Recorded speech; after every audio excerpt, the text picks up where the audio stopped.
everybody. So I'm here and I am joined by Mike Bloom, and we are talking. We had the 600th episode of The Simpsons, and we are going to be talking about the show and our favorite episodes. And so if you want to say hi, Mike. Hi, everybody. And you want to introduce yourself a little bit for those who aren't as familiar with you?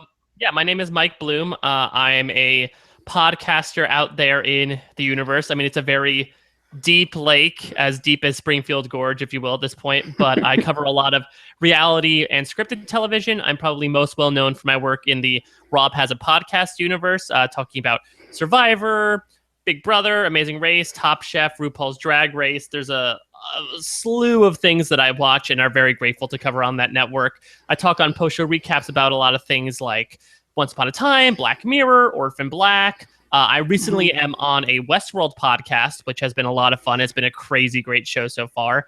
There's a lot of different podcasts I'm on, and I'm thrilled to be on one more talking about a show that I hold near and dear to my heart for so many years and so many episodes. I'm so excited. I love Once Upon a Time. So I love the Once Upon a Time podcast. And I know many on my channel love Disney. So if you don't watch that show, if you don't listen to the podcast, you should do both because it's really fun. Thank you. Yeah, it's been a lot of fun. Kurt Clark and I get together to talk about each episode. We recap the episodes. And Once Upon a Time has gone in a rather interesting direction. I still love the show, but it's made some questionable decisions, to say the least, the past few years. But that's the fun of it, right? Yeah, exactly. It's soap opera with Disney. It really is. Gotta love that. How can you not love that? Right. I'm just looking forward to them incorporating Zootopia. No, the internet has already been like fervent with Zootopia, considering the ideals that it presents. I can't imagine if they make them anthropomorphic. They stay away from like the talking animals enough on that show, so let's not bait them even further. Yeah, I could just see Judy Hopps. Yeah. Well, that'd be weird because Jennifer Goodwin voices her, so yeah, it'd that's be like true. A meeting of the minds. That is true. Let's talk about The Simpsons. So the reason why I wanted to do this is they had their 600th episode this Sunday. It's crazy. And so I just wanted to recognize it because it's sort of funny. In the Mormon world, everybody's always kind of surprised that I like The Simpsons, which is ridiculous. But I don't know, for some reason, I think when it first started, it had this sort of shocking reputation, which is funny now because compared to your South Parks and your, other shows. Anything Seth MacFarlane does, yeah. Yeah. But I can't even tell you how many people, you like The Simpsons? And I do. I love it. I've watched it my whole life. I haven't given up on the show. I never will. It's just part of my life. Except for my mission. That's the only time I didn't watch The Simpsons. And it's just always, it's not, obviously not every episode lands, but it's just always finds a way of making me laugh. And I love animation. So I think that's part of it too. I've always loved animation. And part of the reason why I loved The Simpsons is because my brother and I have nothing in common. Like we are, if he was white, I was black. If he was, zagged right, I zagged left. Like we were just so different. I live in Utah. He lives in Portland.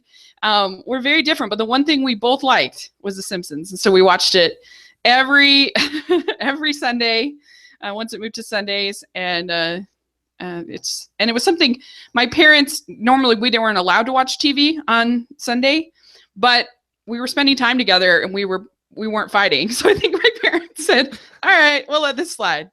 Yeah, my history with The Simpsons is very similar, obviously from a different background, though. I mean, I probably started when I was much too young. I think I got into it around season 5 or 6, but I was watching it in syndication because I remember after a few seasons, they got to syndication pretty quickly. Yeah. So I remember watching when I was probably about like 6 or 7 years old, which again is way too young, but I have learned about so many things through The Simpsons. I actually remember, this is not an episode that we'll talk about, but one of the episodes, Homer's Phobia, which features John Waters and talks about, Homer dealing with gay men and the possibility that Bart might be gay. That's the first time I'd ever learned about homosexuality. Right. I had to like, when the commercial came, we had to like pause it, and my mom had to explain to me exactly what that meant. And so that speaks towards what a cultural cornerstone The Simpsons was in my life and in general. Admittedly, yes, the show is not what it used to be, but you know, I was asked earlier on this year to like rank my favorite shows, and I'll still put The Simpsons as my number one show because nothing to me comes close to those classic years. And of course, those are ubiquitous. Everyone has a different definition by them, but like that's when I get home after a stressful day, I put on an episode of The Simpsons. Yeah. I'm showing my wife The Simpsons for the first time, and I'm elated about it. I found friends through quoting The Simpsons. I quote The Simpsons on a daily basis fervently to no one in particular. It's just a show that is really stuck with me. And it's one show that I feel like has definitely also informed, you know, I also, in addition to podcasting, do a little bit of comedy as well. And I feel like it has informed a lot of my comic sensibilities and my comedic attitude. In my opinion, there is nothing that beats those classic years of The Simpsons, dramatic or comedic television. I agree. I 100% agree. And there's an artistry to it that I think is really, if you can say The Simpsons is underrated, I think that part of it maybe is. The animation is so beautiful. And it introduced me to a lot of, as a movie fan, it introduced me to a lot of movies. There's so many homages to I'm sure there are a lot of people our age, that like say like, oh, there might be an episode that I'm talking about where I'd say, oh, I saw the Simpsons parody of it before I actually saw the movie version of it. I feel like for kids growing up who didn't get to see, as you just mentioned, Hitchcock, like this was a great sort of peephole into that through parody. Mm-hmm. I can't remember. I mean, you just mentioned watching the Westworld show. I can't remember which episode it is, but there's one where they totally pay homage to the Westworld movie. There's Citizen Kane homages throughout, all over the place. It's also like, it's smart. I think that's why my parents were okay with us watching it even on a Sunday, was because it was smart. You know, of course, you have the Bart, you know, and you have the sort of the more juvenile jokes. You've got it, but there's a lot of really clever jokes. These are people that the writers are Harvard, educated. They're smart. And so you do actually kind of learn things, I think, through The Simpsons is where does that might sound? Yeah, absolutely. And I think also the reputation it's garnered over the now, 28 years so far, 600 episodes, which again is outstanding. But I mean, I feel like, when people approach you and say like, oh, you watch The Simpsons, I think people now approach someone like me and be like, oh, you still watch The Simpsons? Because I think after the first 10 to 12 seasons, some people felt like they grew out of the show. Some people feel like the quality dipped. And so why are people still watching that show? I would make the argument, through the FXX syndications rights and it being available on simpsonsworld.com, I've watched a good amount of episodes from different eras. And I actually think that The Simpsons is on a little bit of an uptick, in my opinion. I think so. It's not as incredible as the first few seasons were, but I feel like in those middle teenage seasons, we were sort of in a little bit of weird purgatory experimental mode where they were trying out a lot of things. And I feel like The Simpsons sort of has a leg to stand on now, where it feels sturdy enough to do new things still, but not to go so out of left field that it stops being funny. Well, and in the last 5 years, they've really started, I think, to take sort of more artistic risk because they got in high def in 2009 and there's just a clarity to it. And they'll have somebody like a Bill Plimpton do the couch gag, or Guillermo del Toro, or even they had the amazing Miyazaki couch gag. So they'll bring in, sort of different artists and different, I just feel like there's a little bit more of sort of an artistry that maybe the writing's got a little bit stale, but I think that there's sort of other things maybe to appreciate almost more now than there might have been in the 7 through, at least for me, 4 through 9 is probably the best of the best, but I still think I still get entertained by it. It still was nominated for an Emmy last year. Yeah. So it beat out Rick and Morty. It beat out a lot of shows, which surprised me, but yeah. So, and it certainly, speaking of Rick and Morty, it certainly laid the ground work for so many great shows, that have come after it, that have followed it, that have used sort of its template, even just on Fox alone. But something like a Rick and Morty, something like even the Robot Chicken. There's just so many different shows that have used the Simpsons as kind of a template. Well, I would even argue outside of animated television. I mean, for example, on post-show recaps, I just did a 10-year retrospective on the show 30 Rock, which I feel like is a great example of a live-action Simpsons, in that The Simpsons is notable for using the joke-a-minute approach, right? Where, like, almost every other line, in some cases, there are two jokes like within the same line. That's how crazy these writers would get back in their heyday. And I feel like there are some shows nowadays that utilize that pacing now that The Simpsons kind of pioneered that to their greatest ability. You don't need to wait for a laugh track. You can bend the rules of reality and just create as much zaniness as possible. I feel like The Simpsons is directly responsible for that. Yeah, I think so. And also having just this real heart behind the humor. On many an episode, many that I'll talk about, I love because they almost make me cry. Like, there's just a heart to the relationships, that in the core, it's about a family, and it's about people that really do love each other in the end. So there's to me, I think personally, I think that The Simpsons is much better than the Family Guy, because I do feel like there's always a bigger heart to The Simpsons than any of those sort of other shows that got kind of more cynical. Yeah, absolutely. I mean, you could argue that, like, South Park might have a better commentary on society, and that's great. But yeah, The Simpsons does a great job of sort of, again, back in its really emotional heyday. And there are some modern episodes that I feel like sort of yanks on the heartstrings as well, but really running the emotional gamut of really, as we said, setting up these relationships and creating such beauty out of these small moments. And I'm sure we're going to talk about them.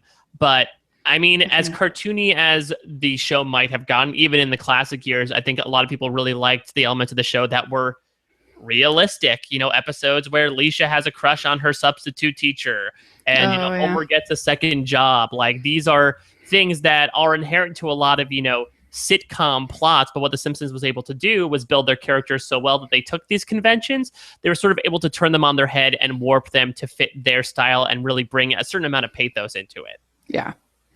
Well, and I just wanted to say real quick, I do have the chat room open if anybody wants to chime in. If you're watching, feel free.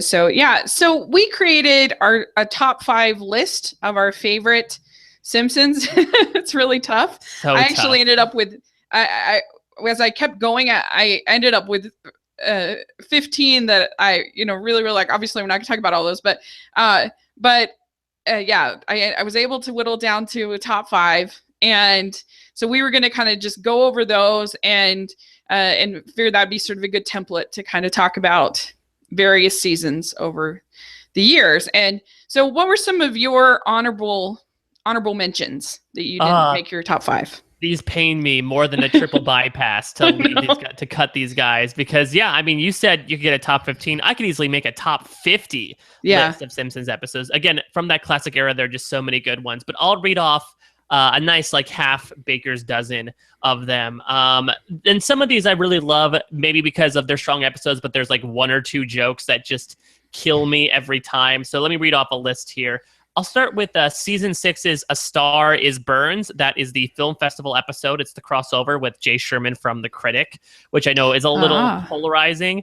The reason why I put it on here is because I just love the Mr. Burns subplot of him trying to make his magnum opus, coupled with this is in my opinion, the best Hans Moleman episode. And I've been showing these episodes to my wife, and she's fallen in love with Hans Moleman, specifically the I was saying boo earns of it all. So that's one.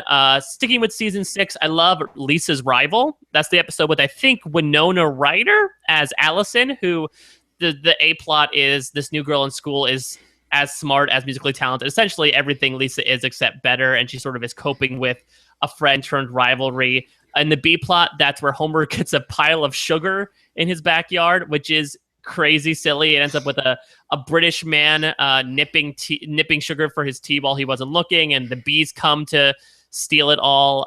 If anything, it's the perfect Ralph Wiggum episode. That's the one that has my cat's breath smells like cat food. I bent my Wookiee. That's just, he's a great character in moderation. When you use him too much, I feel like he can go a little overboard, but that's classic. I love when the show goes meta. And one of the best examples of them doing show is an episode called Itchy and Scratchy and Pucci, where they bring in a new character for Itchy and Scratchy, and Homer gets the voice of them. And this was done in response to the network telling The Simpsons, hey, you guys should get a new character, bring some new blood onto it. So that's the whole lampshading thing with that character of Roy. And you have you have the whole demise of Pucci with I have to go, my planet needs me is just infamous. It's a fantastic, and also to see Homer do a job that he actually really cares about is very much unexpected. Going to an episode that we talked about has a lot of emotional aspects to it. Mother Simpson, that's the reveal of Glenn Close as Homer's mother. That has probably one of my favorite endings of all Simpsons episodes, with him just, after she leaves him just silently looking up and staring at the spacious night sky is just beautiful. Glenn Close does a fantastic job. There's plenty of humor in there about the hippie counterculture. I'll talk about an episode that you were mentioning beforehand, a perfect homage to Westworld, Itchy and Scratchy Land. That's where the family goes, and it's sort of a mixture of Westworld and Jurassic Park, where the robots take over and start to kill them. There's just especially if you're a Disney fan like you are, I'm assuming you must love all the jokes about the Bort license plates, the off-licensed characters like Uncle Ant and Ku Klux Klan. There's just so many great amusement park humor in there. Two other ones, Bart's Comet. That's the episode where there's a comet and Bart finds it. There's just so much fun throughout, where he gets inducted into the Super Friends, which are the group of nerds. Everything just gets doomed when the Olney Bridge to Town gets blown up, and Flanders gets kicked out of his own bomb shelter, and they all sing Que Sera, Sera, a surprising, heartwarming episode. This next one is the one that was my number 6. Just missed the cut. 22 short films about Springfield. It's a weird one. It's a great one. It's a weird one, but a great one. Even in season 7, you were talking about artistic choices that the show made. That's definitely one of them, to be hey, we're going to concentrate on so many side characters, but it has by far my favorite Simpsons scene ever. And I think it might be Al Jean's favorite Simpsons scene ever. Skinner and the Superintendent, the whole steamed hams, Aurora Borealis, Utica versus Albany. That scene is just incredible. There is not a line dropped in that. Every single line is so fantastic. And there's lots of great stuff there as well, but steamed hams definitely buoyed it for me up to number 6. So that's my list of only honorable mentions. Yeah, that was a really great one. That one ended up as 13 on my list. So yeah, real quick, I love, as far as a modern episode that I really do like, I like Brick Like Me, the Lego one. I thought was really creative and great. I love one called Cartridge Family, which takes on gun control. And that one's really funny. That is written by John Swartzwelder, who is my favorite of the Simpsons writers. He tends to, I don't know if it's just because I tend to be more conservative, and he tends to make fun of conservatives in a funny way. So it usually makes me laugh. It's the only, I tend to not love the Treehouse of Horror as much as most people, because I just don't watch that many horror movies. So I don't get a lot of the jokes. They're kind of lost on me, but the one I do like is the Treehouse of Horror number 5, which is The Shining, because I've actually seen that movie. I've seen The Shining, so I get it. It's and that's the one that has The Shining, and it has the time travel one, and I think it has Nightmare Cafeteria. So that's a really strong one. Exactly. Yeah, and so that one's really funny. No beer, no TV, make Homer. Something. Another one I thought of, this one I thought of kind of last minute. I thought of Cape Fear. It was our best Sideshow Bob episode, and Kelsey Grammer's so good in that. And it is such an homage to film noir and to Cape Fear. And so that one's part of kind of the end of a 3-part sort of trilogy with Sideshow Bob. So that one's really good. And then Homer the Great is a John Swartzwelder one. Yeah, Stonecutters. Yes, and that was one of the great. Alf Clausen is undersung hero of The Simpsons. His music is just great, I think, and so he has a great song in there. and that they rig every Oscar night, and they Are they responsible for Oscars So White? It was the Stonecutters the whole time. Yeah, I think so. Who Well, yeah, rigs cops every only make Oscar black night? members, so it makes sense. Yeah. So that one's really good. And then my honorable, my one I really debated between my 5 and 6. I watched them both. Because I really do love one called Make Room for Lisa. This is from season 10, episode 16. And this is one where Homer ends up, Homer is taking, I love Lisa. She's my favorite character. And Lisa ends up going to a museum with Smithsonian Museum with Homer, and there's some great lines in there. Like he actually picks up the Bill of Rights, and he's like covered by, he's like, and the policeman's like, stop hiding behind the bill, hiding behind the Bill of Rights, and jokes. Yeah, I think he's like, didn't he like, he's like, oh, you just ripped out the part that made it illegal for us to beat you. Yeah, cruel and unusual punishment. So I really do like, and so he ends up, and the exhibit is sponsored by this cell phone company, and so he ends up having to take up Lisa's room with a cell phone tower, and I guess I really like that one because it's one where Lisa ends up they go to this sort of hippie place where they have this they're in these audiovisual tubes, and she ends up going into the mind of her father, and she sees him from a whole new perspective, and she's like, I need to be nicer to him. And I really like that heart in that episode and I love the way that she says to him at one point that as we get older, we're only going to get further apart. We just have to be honest. And I love that just Homer's immediate response is, I'm never going to let that happen. Lisa, honey, I'm never going to let that happen. And I really like that. I think that's really sweet. And speaking towards, I could probably pick a modern episode as well that I really like. You spoke about the Homer-Lisa relationship.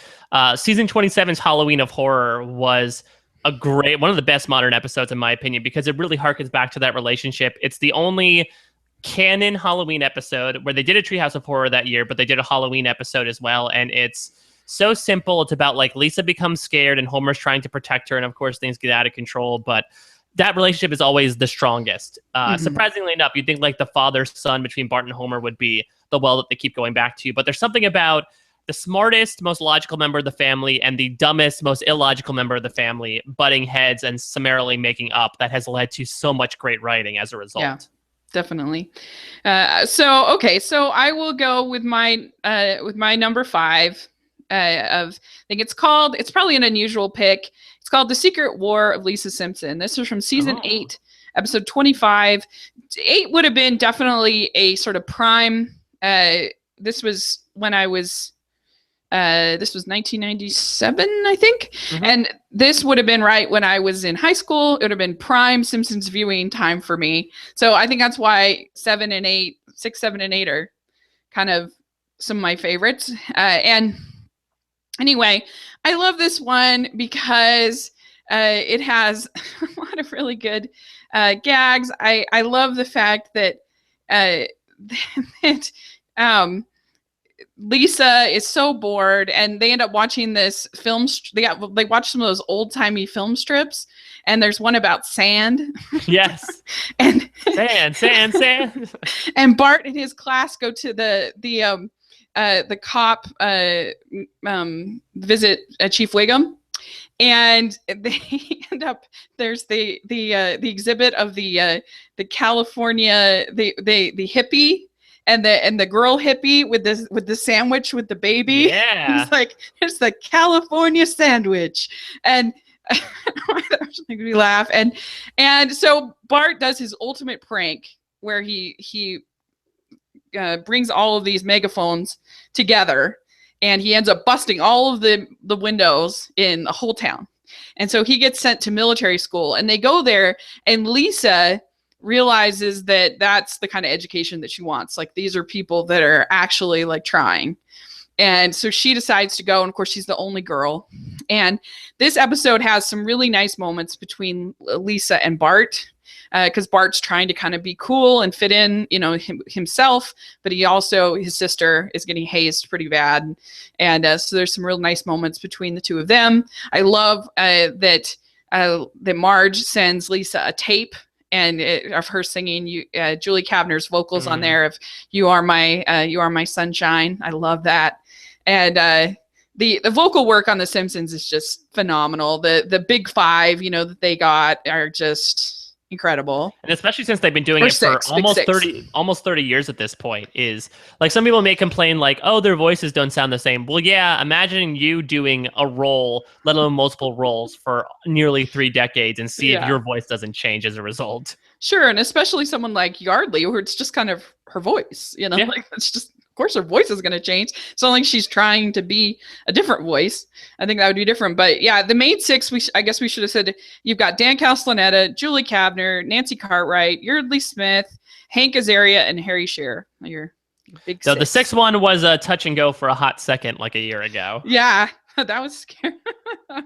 It's weird. I mean, I'm sure they would have gone, because like the plan was for them to like bring in actors to do his look-alike voices anyway. And I guess it could have happened, but it would have still been strange. It's one of those things where I love Harry Shearer. He does great work for the show, but I don't know. My opinion has lessened of him, considering he seems to be like a pretty stingy asshole. Like, he wasn't, when they did the Simpsons ride, like he didn't do any voices for that, so they had to completely scrap their idea and go with something new. So like, he's always the big holdout for more money. So it makes me look on him a little bit less than the others. Oh yeah, that is a shame. I didn't realize that. Yeah, but I like The Secret War of Lisa Simpson. I think that's the season 8 finale as well. I mean, the Bart Lisa episodes are great as well, and that's a fun sort of environment to put things in, giving Lisa push-ups and asking her a question and her responding. Is the answer going to, give me anything more than push-ups? And they just sort of look at each other confused. And her conquering the big conglomerate megalith obstacle course at the end is a lot of fun. Bart cheering her on. I know you can do it, and that's just a really good moment. And so it does have guest voice of William Dafoe. Of course, they've had basically everybody who's anybody has guest voiced on The Simpsons, and so yeah, it's just one. Like I said, it has that heart, and I think it does have some pretty good gags. With they also watch a film strip with. It's the Man in the Moon, and it's like, will we ever get there? The film strips are great. Even like, I wouldn't say the modern ones, but like there's a season 12 episode where they show an old movie called like The Christmas That Always Wasn't, but almost wasn't, but then it was, where it's so bad that like a stagehand walks on in the background. The Simpsons does film strips really well, even after Troy McClure's Phil Hartman's unfortunate passing. Yeah, another one I love is in Bart the Mother. I should have put that as an honorable mention, but I love the film strip in there about taking care of the bird. Yeah. It's so funny. Yeah, it's true. And they're so good about, like, they do satire, they do parody, they do slapstick, they do every kind of comedy that you could want. Yeah, absolutely. Well, because I can talk about my number 5 because it's very much in line with the dynamics that you're talking about in your number 5. It is season 6, episode 8. It's called Lisa on Ice. And it is about the A plots and B plots sort of merge with each other. Lisa and Bart. Lisa is failing physical education. It's the only thing she's failing. Meanwhile, Ralph Wiggum is failing English, despite it being impossible. And Lisa is really figuring out a way to really looking for an outlet to vent her frustrations. And it turns out that she is a really great sharpshoot at hockey.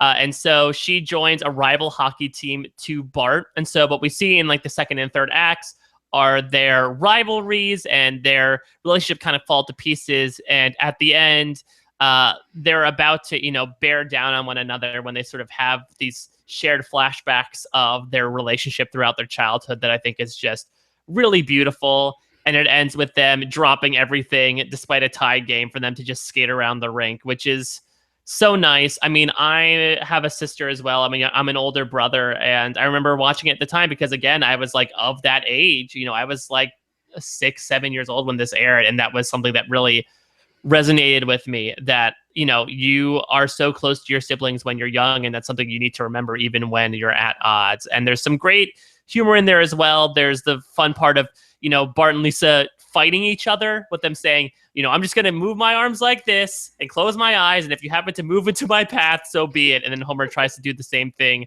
with the pie. There's just a lot of great stuff. Homer being like a hockey dad. I think he actually becomes like a hockey dad, an actual hockey dad, like later on in this series. But him being like the hovering, the hovering dad, being like, if you win it, you're great. If you lose, it's all over. I think is just so much fun. So really heartwarming, funny episode that really focuses on a really strong relationship. That's why it's my number 5. Yeah, that one's really good. It has it's a lot of satire about the world of sports and competition, and I do love that ending. That they just said, "Why do we care about this? We don't even like this." Yeah, and how the town is also like so bloodthirsty. There's that fun moment where all of the Lisa supporters are saying, kill Bart, and all the Bart supporters are saying, kill Bart, kill Bart. It's just, those moments make it really special when like the entire town is so invested in the outcome of this Pee Wee hockey game for some reason. It's a really great episode. Yeah. No, that one is a lot of fun. Anytime you can bring in some of the other town characters, I always like that. Yeah, not to mention when Homer chases Uter with snapping a towel and he's full of chocolate, he can't run. Oh yeah, Uter is like one of my other like really random favorite characters. I was gonna ask what your favorite of sort of the side characters are. I think I do love Ralphie. I love Nelson. I love I don't know. There's just so many that I love. Yeah, I love a lot of the school characters. Maybe it's because, again, going through it as a kid, I always like resonated with the school scenes. But I love Skinner. I love Groundskeeper Willie. I feel like Groundskeeper Willie is one of the characters that like did not dip in quality over the seasons, and that he's just an insane, angry man. So the much bereaved Marsha Wallace as Edna Krabappel, I thought was a great character too. Yeah. So like probably that like conglomerate of characters, along with the other mishmash of random people that I mentioned beforehand. And even when you get Superintendent Chalmers in there, sometimes there's some really good, some really good ones. Okay, well, so my next one is called Bart on the Road. This is season 7, episode 20. And this one, I just think has so many good lines. It's about the kids go on basically like take your kid to work day. And Bart ends up going with Patty and Selma. And there's one of my favorite lines in all of the Simpsons when they work at the DMV, of course. And they say, some days we don't let the line move at all. We call those Tuesdays. Yeah, we call those days weekdays. Oh, yeah. That's so funny. And I, you see Milhouse at the cracker factory having quite the adventure, and so Bart ends up making a fake ID, and so he decides he's going to have the ultimate spring break. And also Nelson wins $600 on the stock market with his dad. And so Nelson, Martin, Milhouse, and Bart end up going on this road trip. And they're going to go to the World's Fair.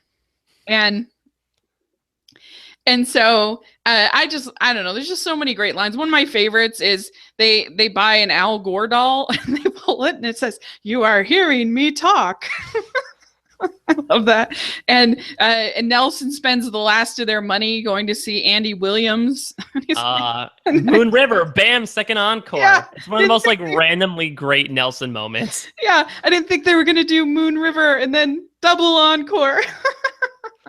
But then you have this great, again, this like Homer and Lisa subplot where she visits him at work and it turns out they hit it off really well at the nuclear plant. And this is where, they sleep over there and he hears about Langdon Alger, the boy that he has a crush on. And then she has to tell him about because, once the Wig sphere falls on the car, they're stranded in Knoxville. And so she has to tell him. And there's this great moment where Homer says like, okay, I will help Bart get home. And then I will murder him. Yeah. There's something about the delivery of that line is so great. And poor Marge this episode, we're like, doesn't like Homer like call her from work and she's like, "Oh, homie, I'm so glad you got to talk to me at work.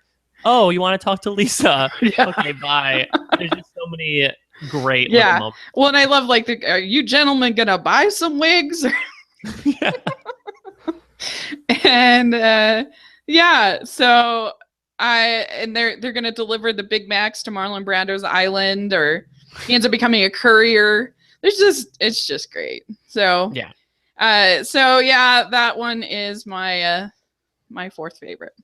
Well, I guess I'll do my number 4. It's an episode that you said you're not terribly into because you're not into the genre, but I absolutely love it. It's when The Simpsons does straight up parody. This is the aforementioned Cape Fear, which is season 5, episode 2. In my opinion, the strongest Sideshow Bob episode. Mm-hmm. One of the reasons that I love it is because I'm not a horror fan either, but it does a great job of being both funny and really thrilling at the same time. Where you have Bob really bearing down on Bart once he escapes, but of course he gets foiled in so many ways. I mean, everything I can list off of this episode. You have the Hello, Mr. Thompson scene, which is like perfect quintessential, like Homer being lovably stupid. You have the whole Die Bart Die tattoo. You have, of course, the performance of the HMS Pinafore, which as a musical theater lover and a Gilbert and Sullivan lover, I absolutely adored. And Kelsey Grammer is a great singer, so to have him perform that is great. You have the Bob, of course, stepping on rakes for like an extended 20 seconds is fantastic, and him going through the cactus patch, getting stepped on by elephants. My favorite is Homer trying to like put Bart to sleep, but he keeps coming back in with like menacing things. Like first he comes in with a big knife. He's like, I just want to cut you some brownies, my boy. And then he bursts in saying like, Bart, you want to check out my new chainsaw and hockey mask? Is just Homer, I think, especially kills me this episode, but there's so much great humor going on in addition to the sense of dread and legitimate thrills that are going on with Bob really pursuing Bart, and he's about to kill him. Was it not for his hubris and love of Gilbert and Sullivan, he'd be able to do it. Instead, he gets baked away toys. So this is an episode that I feel like had so much into it with the additional genre-laden elements kind of drizzled on top. Yeah, and it's really cool because there's actually like there's 3 episodes in a row. Like I said, sort of this Sideshow Bob kind of trilogy. I forget what the other 2 are called. So there's Sideshow Bob Roberts, which is when he runs for mayor. There's Black Widower, which I think was 2 seasons prior, where he kills Selma. There's Sideshow Bob's Last Gleaming, I think, is when with the air show, and then there's Brother from another show when David Hyde Pierce is on it. Yeah, that's true, and he is so good in it. And I think that all the film noir elements that they bring in, I really do like. You know, there's homages to Psycho in here, and you know, and a lot of ones that I haven't seen. Obviously, there's a lot of homages to Cape Fear, to you know, those kind of films, Sunset Boulevard, stuff like that.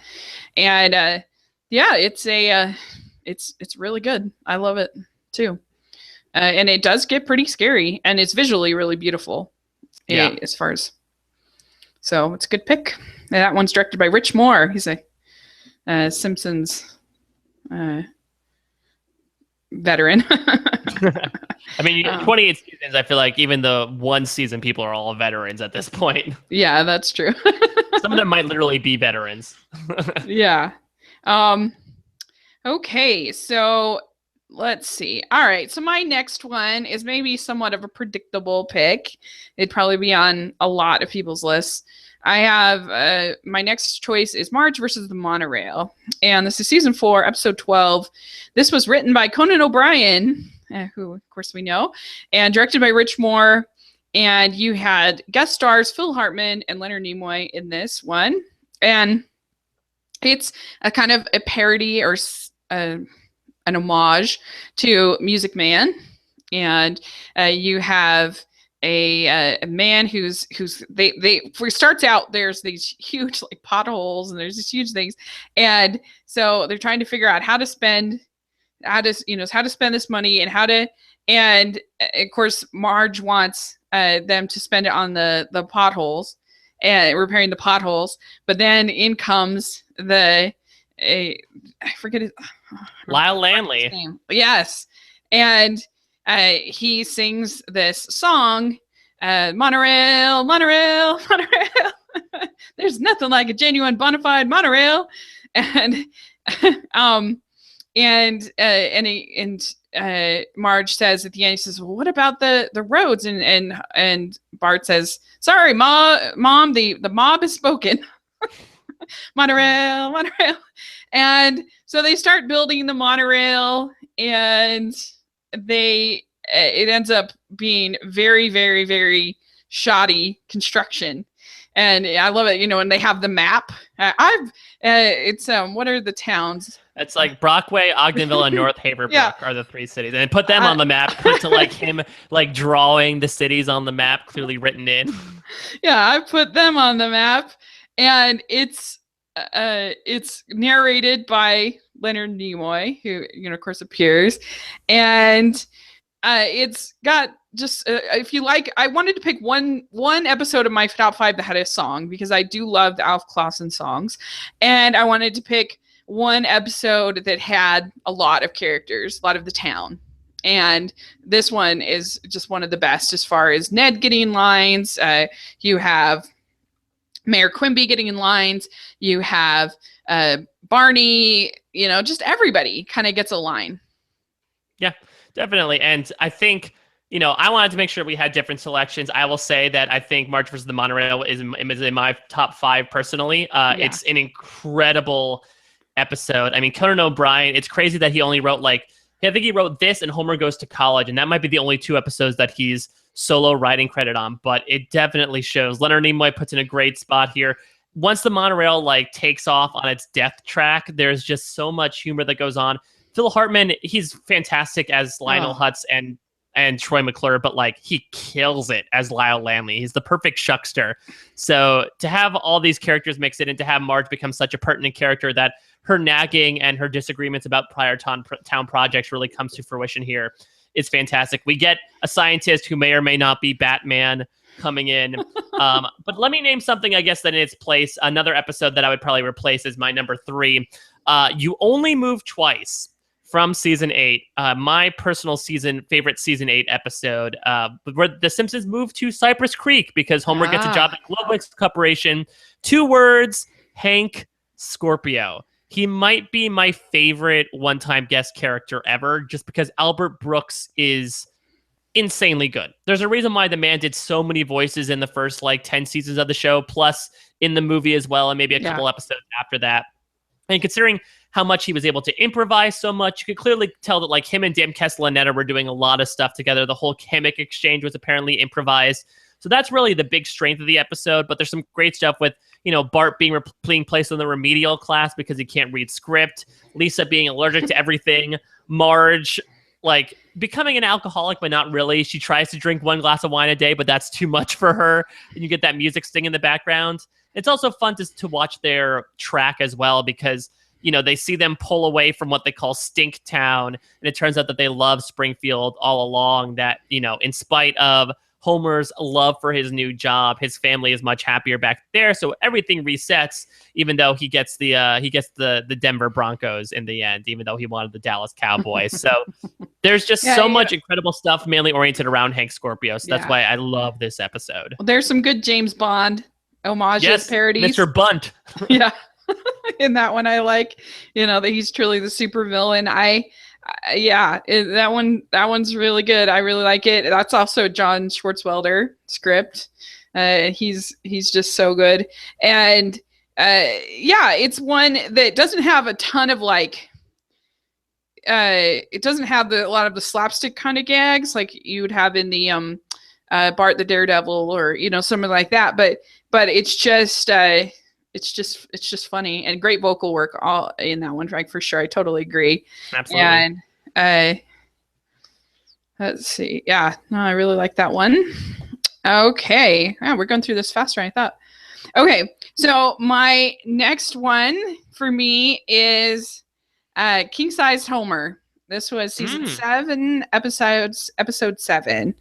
And, I'm obviously a bigger girl. And so this thing pokes fun at pretty much our obsession with weight and weight loss. And it's also, I love things that are about work and I love movies like Office Space, and I love the show The Office, and I love anything that's kind of poking fun at modern work. And this one has a ton of that. So it's really two parts that always win for me with The Simpsons. And so you get Homer, he gets this dream. He finds out that he could go on workman's comp, basically, if he weighs over, I think it's like 350 pounds or something like that. And so he goes on a reverse diet and he goes to Dr. Nick, and Dr. Nick says, instead of, he says, do the see-through test. And he rubs the sandwich or whatever on the wall, and it makes the wall disintegrate. Yeah, it's your window to weight gain. Yeah, your window to weight gain. And I love, he's like, instead of bread, use Pop-Tarts, or things like that. It's just really funny. And because he hates working, and he hates going to work, and this is his dream of being able to work from home. And maybe that's also part of it, since I do work from home. I also find, sort of funny, relate to that you dream. Have a drinking bird in the corner to cover for you while you're doing this podcast. Yeah. Click, click, click. Yeah. And I don't know, it starts out, there's I'm trying to think if this is the one where I think it is, where they have, they go to the all-you-can-eat restaurant. No, that's actually from, I want to say it's called New Kid on the Block in season 4. Okay. But we reference it in this episode where Ralph makes the joke to Lisa about, like, I heard your dad went to the restaurant and you had to close the restaurant because he ate everything in the restaurant. And then that's when you see Homer driving the ice cream truck. Oh, that's raspberry. And there are some nice Marge moments in there, where she really starts to worry. And Lisa says, like, the longer he goes, the harder it's going to be to go back. And I also love when he's trying to dial, and he's like, and then there's the little, voiceover's like, I'm sorry, the fingers that are trying to dial this phone are too fat for this phone. They can't work. And to receive a specially dialing one, please mash your palm on the keypad now. And so, I don't know, it's just one that, I guess because dieting and all that have always been kind of a part of my life, it's one that really makes me laugh. No, and it's a fun one too. I mean, I think we always enjoy a lot of those early, like, Homer gets a new job episodes before it kind of became a trope. And this doesn't really get a new job, but it definitely is a lifestyle transformation. But I am glad that, as you just mentioned, they address the dangers behind it. I mean, Marge and Homer make a literal pros and cons list about, the advantages and disadvantages of having this amount of weight. And Homer ends up getting mocked by the town. He just wants to see honk if you're horny in peace. But I do love that, he ends up kind of saving the day, I guess, by plugging up the lethal gas with his own body. And there's that nice little fun subplot of Mr. Burns trying to get everyone in shape. And of course, you have the cutaway with Bart washing himself with a rag on a stick, which is one of the best, like, Simpsons cutaways that there ever was. That was really good. Ew, yeah. At least it's like, ew. It just really, really makes me laugh. So we do have one person in the chat room. She says that she says Monorail. She likes, big fan of the Monorail. The mob has spoken. The chat has spoken. Yeah, I think would you say that's the most popular episode? It would be on almost every popular, top 10 list. I mean, it's interesting. I know something that didn't show up on either one of our lists is, like, Last Exit to Springfield, which I think, like, critically speaking, is regarded as one of the best episodes. I love it, but it's not, like, among my top. But I guess Marge vs. the Monorail might be one of the most well-known episodes. Yeah.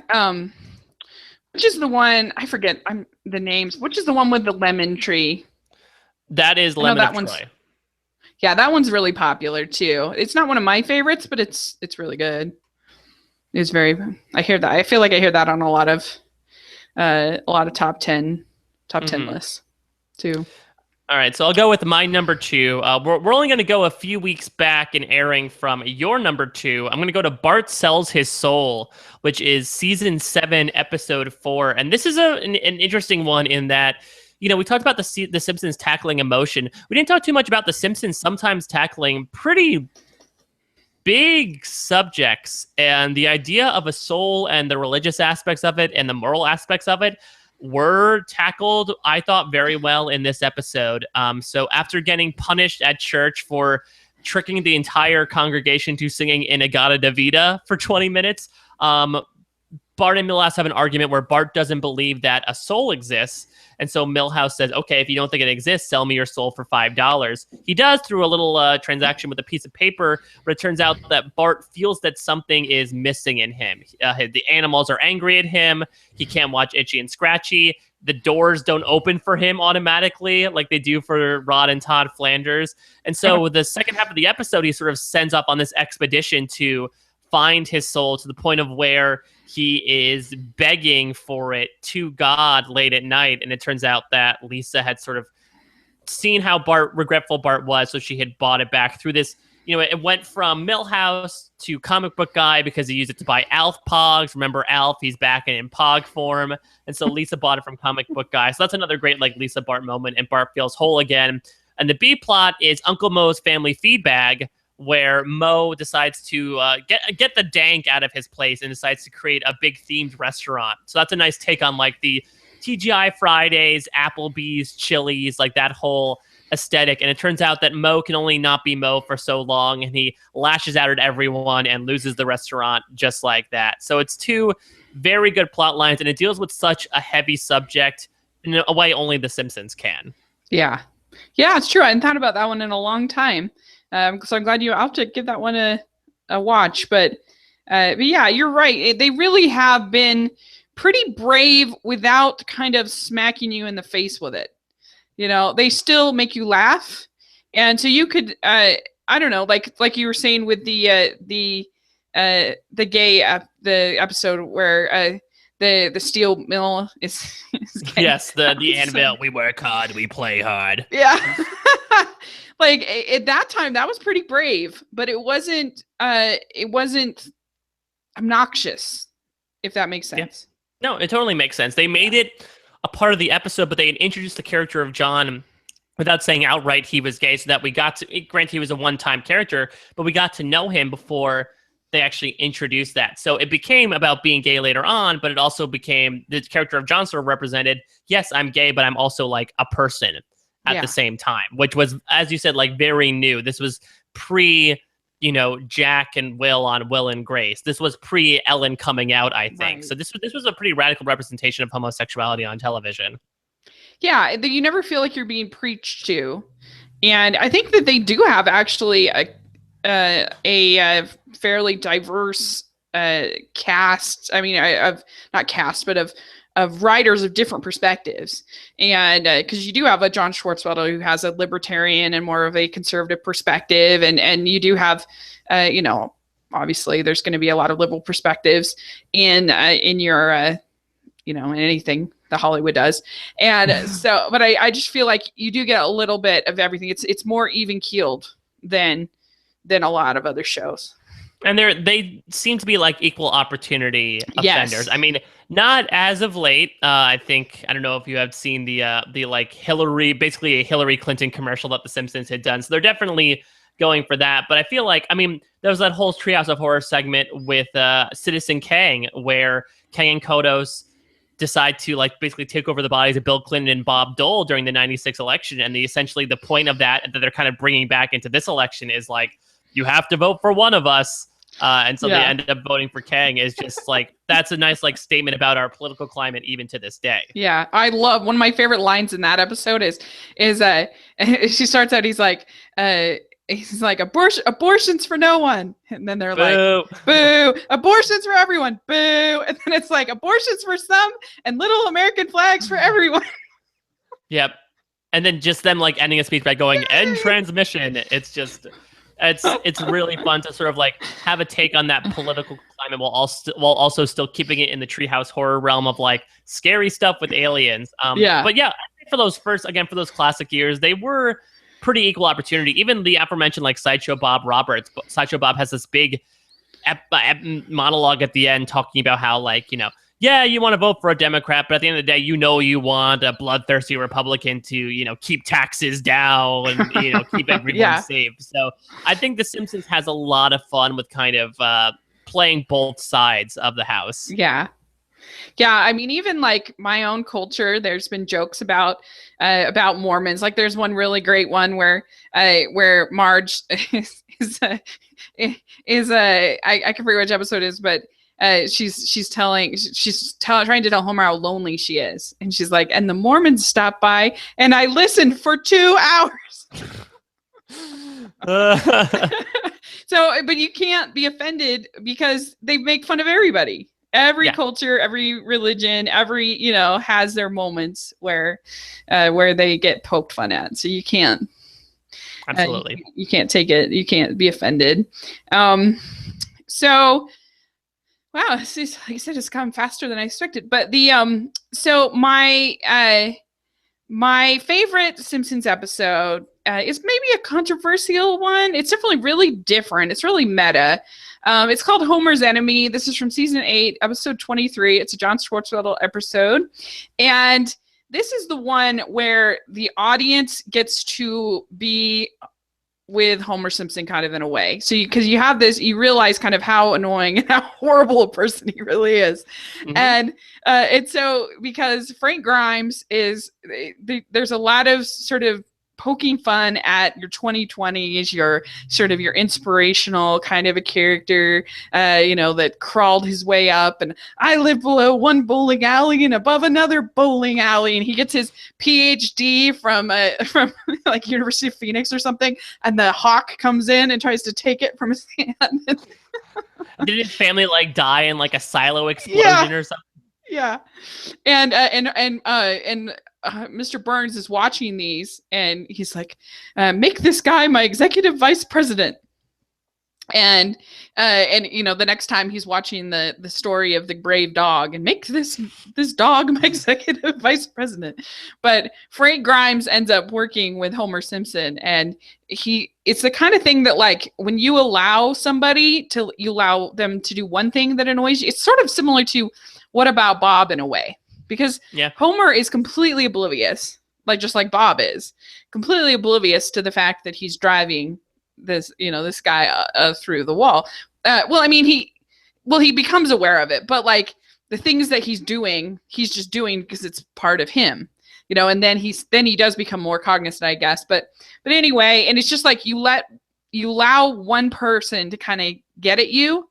And then like you kind of become fixated at it, and it bothers you more and more and more and more and more and more and more. And the other person, they're perfectly happy with their lives. And I love when Homer does eventually start to try to kind of impress him, because he doesn't like the fact that this person doesn't like him. He can't deal with that, which is another totally relatable thing. You know, like if you ever know that somebody doesn't like you at work or something, it's like, oh no, you know, why don't they like me? And so he's really upset about it, and he invites him over for dinner. And, you know, of course they try to make him all look nice. And he's like, Bart and Frank Grimes comes in, and he says, "You've got a son who owns a factory and and lobsters for dinner." And I love when he shows the wall of like his accolades as well. And he's like, "Oh, and this is my Grammy." Yeah. He's like, "You went to outer space? Oh, you've never been?" Yeah, you've never been. I love, you talk about meta moments. It's fun when like the show recognizes all the crazy crap that Homer has done in the past. Yeah. Here's me with President Bush. And he's like, "You're the problem with America, Homer. You skate by, and do you deserve any of it? No." And I love how Homer's like, he's like horrified. Oh boy. Yeah, that's horrifying. I mean, talk about a dark episode, especially that ending where Grimes tries to get his revenge by entering Homer in that, like, you know, nuclear power plant like diorama contest, like diorama for nuclear power plants, and he ends up winning, beating a bunch of children. But that has one of my favorite lines when he's saying, "Don't you guys, don't you see that he is in a contest for children?" And Carl says, "Yeah," and Homer beat their brains out. Way to go, Homer! Way to go! And so Grimes just goes crazy, and he decides to pretend to be Homer Simpson, like not washing his hands when he goes to the bathroom, and he decides Homer Simpson would handle live electrical wire, which leads to his death. And I think that's the problem. I think that was one of the things that one of the gripes people might have with, or Grimes that people might have with that episode is that it has one of the darkest Simpsons endings ever. It's fair. And I even like it, that ending, the way Homer's like, "You wish." Or how he falls asleep at Frank Grimes' funeral, and that he has to change he has the tombstone, Frank Grimes, or Grimy as his friends would call him, when he hated that Simpson called him Grimy the entire time. And he's got like all the pencils, and Homer like chews them all up. I don't know, just all the stuff. I just think it's a real kind of, like I said, I love anything that's sort of a parody of work, or anything, a commentary on modern work. And I feel like there's a lot of that in there, kind of like what sort of motivates us, why to do a good job or not do a good job, or all of that. So I think that it's really funny, and just I think that most people can relate to that idea of, like I said, of somebody not liking you, of somebody really either, and also feeling like, oh my gosh, this person has it so easy and everything's so hard for me. Like, you can just kind of relate to both sides of it. And I just appreciate, like I said, that it's sort of the first time I felt like the writers kind of put us next to Homer, and how we would really feel if he really existed. Like,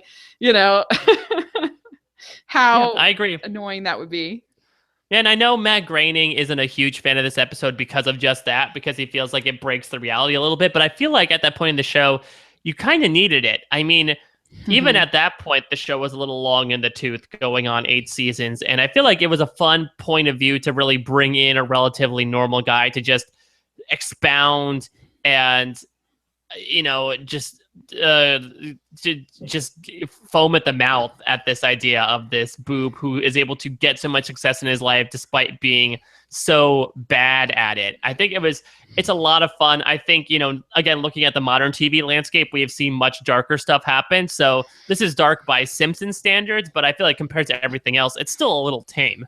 Yeah, that's true. That is very true.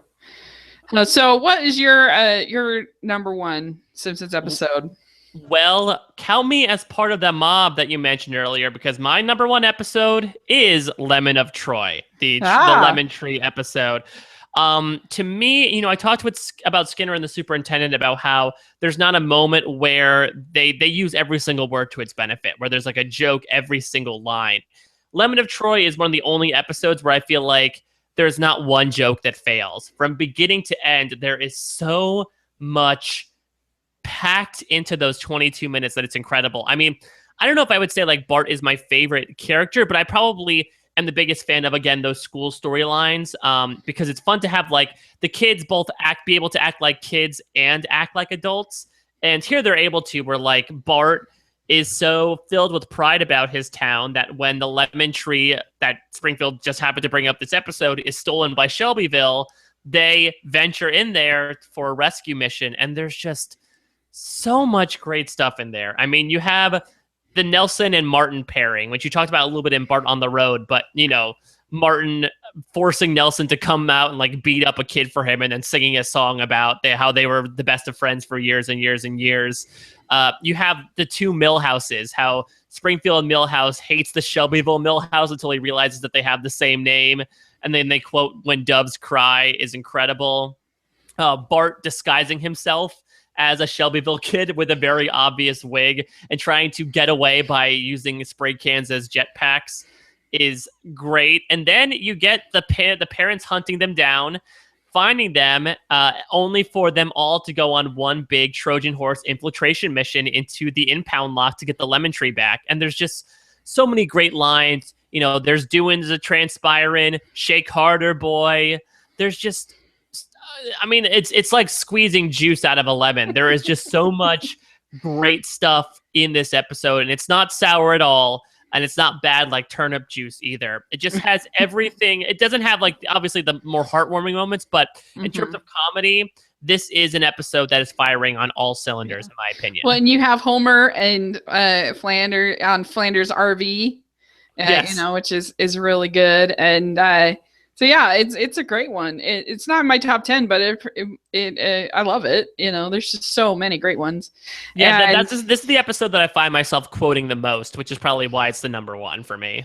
yeah, it's probably more rewatchable than Homer's Enemy, even though I think just because of those sort of maybe more sour moments that this is one that you could just rewatch over and over again.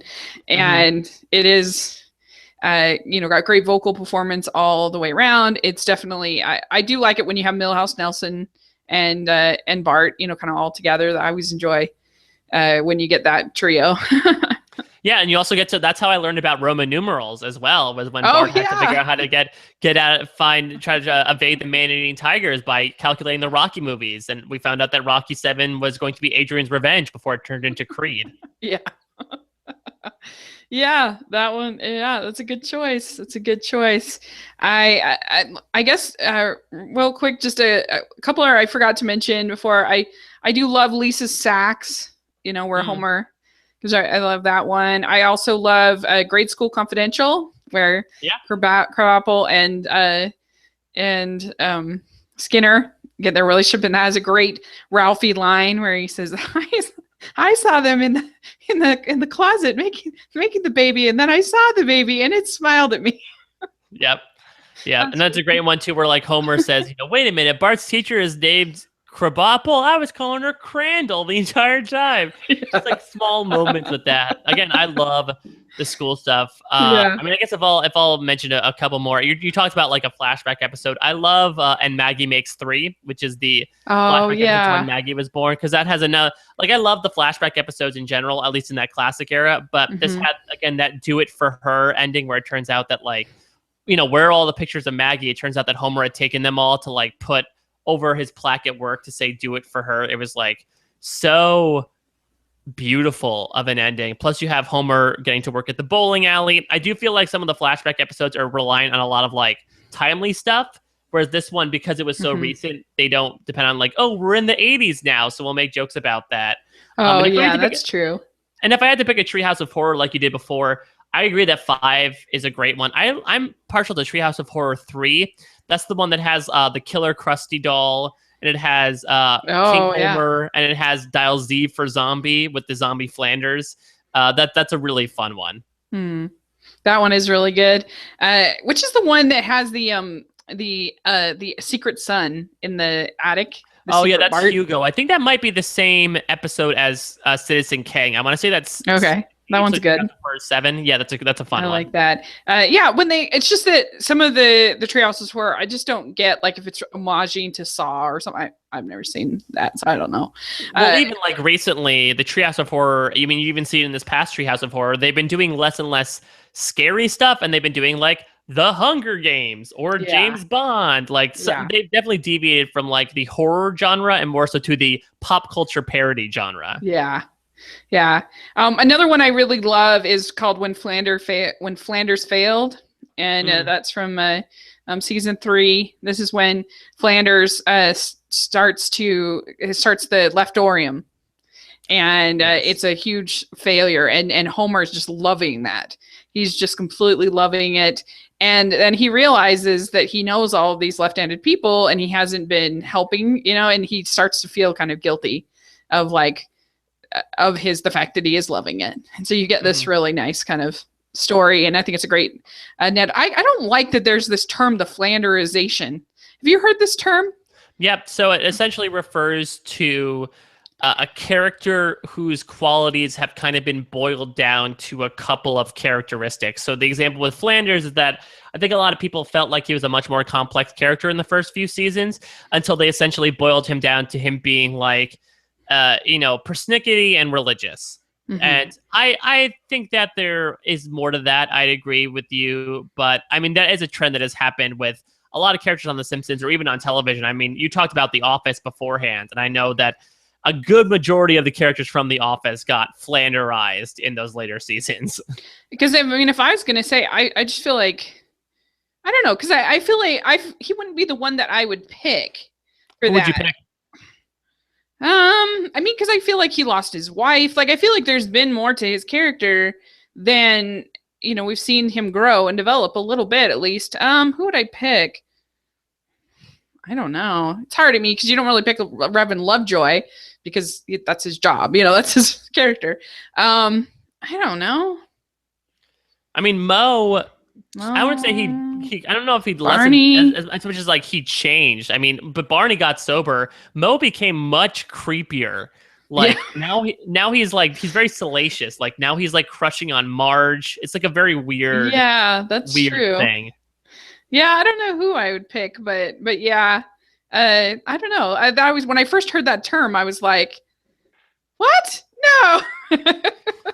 Yeah, I mean, a lot of people say that if there's going to be a jump the shark moment, it's the episode where Principal Skinner, it turns out, wasn't really Principal Skinner. And yeah. I forget what that one's called. The Principal and the Pauper. That's Martin Sheen as the real Seymour Skinner.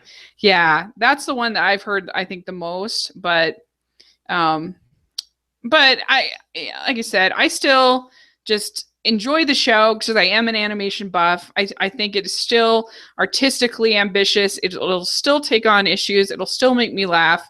And I have a hard time sometimes with comedy with a lot of TV actually because it's funny because it started out as this kind of scandalous thing, like how can you like The Simpsons? And now I feel like it's actually a show that I can like kind of watch and not feel too compared to your South Parks and compared to your, like I actually feel like it's sort of the more like cleaner offering.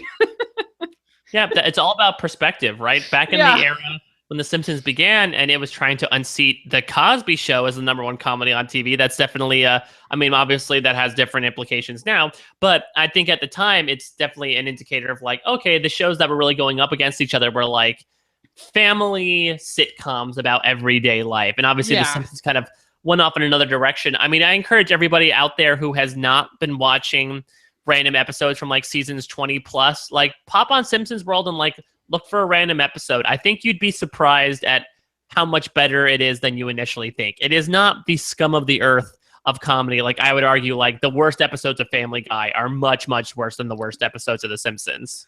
Definitely. And you could really see that, I thought, in the crossover, the Family Guy crossover. It was just so obvious to me, at least, and I guess I'm biased, but to me it was just like, oh, it's so clear. What's the better show? Yeah, and like when considering you have like the characters interact and you have like Bart crank calling Mo and Stewie crank calling Mo, I won't get into the material of the scene because it's a little R-rated, but I mean that just shows like what humor Family Guy is going for. And I really enjoyed Family Guy in its first few seasons, but I think it kind of went on a downslide more than The Simpsons have, which, as we talked about before, I think is almost on a little bit of an upslide with its last few seasons. Yeah, and it's not going anywhere. They just interviewed, I think it was Al Jean, I think, one of the producers, that they said that no plans, is to go anywhere as long as the cast is happy. They're good. And so I'd be intrigued to hear from you. When do you think they're going to cut it off? It's just interesting. I don't know. I think I don't know. Like I think it's just up to the cast. Don't you think? I might call my shot and say I think after season 30 they might be done. You think? Because I mean I think they're still an okay ratings machine for the network, but. I mean, I think the cast might sometimes be looking for greener pastures. Have been many incidents where they've been requesting higher salaries and have even gone on strike for it. They're about to pass the longest running TV show ever, beating Gunsmoke in like another like season and a half, which is pretty incredible. And 30 is a nice, round number. We're both Survivor fans. They did not take that bait, but you could think that The Simpsons might theoretically say, 30 is enough. We can end it right there. 30 years of The Simpsons is great. Yeah, I mean, I could see it. I could see it also not, but I could see it. And I think that, that would probably be a good way, to kind of go out on 30. And I think that I wouldn't be surprised, I tell you for sure, that they will go out with a movie. I think that they will end the show and then there will be a movie. What'd you think about the movie? I think the movie was okay.